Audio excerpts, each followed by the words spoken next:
If you love flowers that look like they belong to a fairy garden, Fritillaria Meleagris, also known as the snake's head fritillaries, will blow you away. These beautiful, delicate blooms have that unique checkerboard pattern. So let me show you how to bring these little beauties to life. These particular bulbs have been in this pot for about 3 years. It's time to repot them. But before we do, let's talk about soil. Fritillaria Meleagris thrive in a moist but well-drained soil, slightly acidic to neutral pH. So just make sure that you're not using a heavy potting mix or you're not planting them in the garden in a heavy clay soil.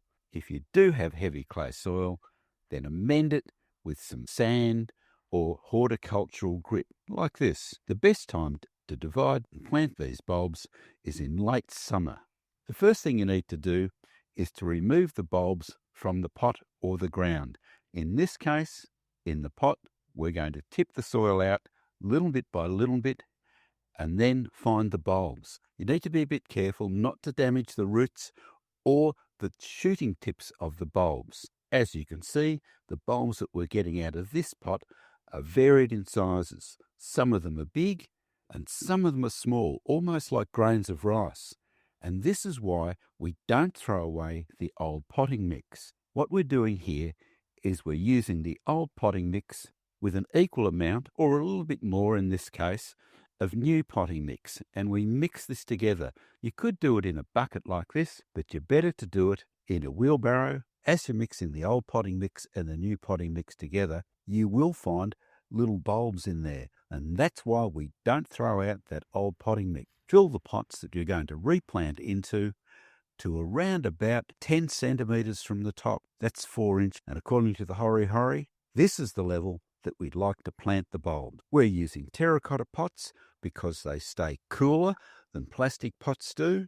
And terracotta pots also drain a little bit better than plastic pots, so we don't have to worry about the soil getting soggy and wet over winter. We'll put half the bulbs in each one of these pots, and that may seem a little crowded.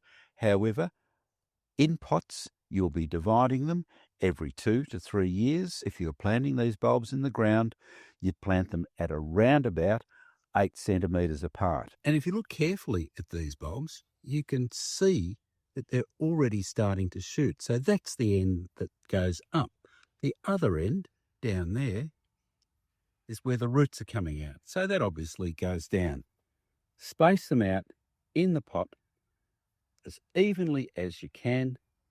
Okay, they're planted, ready to cover up. We'll do the same with the other pot. Now we fill the pots with the remaining soil and any small bulbs that are in that. So there we have it. 2 pots of Fritillaria Meleagris bulbs. We'll water those in with a liquid seaweed fertiliser. Over winter, we'll try to make sure that the soil doesn't get too wet. So we'll give them a little bit of protection. When spring comes, they'll be out in the sunshine and we'll be back with the flowers. When the flowers first do open, you can see where they get their name snake's head from, because that's what they look like. After a while, the flowers will open into a bell shape. Most times, the flowers will open sequentially, so you won't have all of the bulbs flowering at once.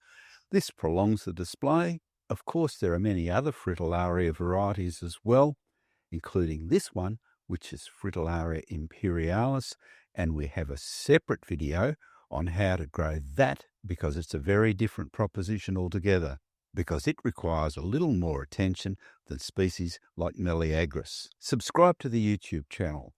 Hit the like button. Tell us about your Fritillaria collection. Ask us a question if you've got any. And, as always, good luck with your gardening.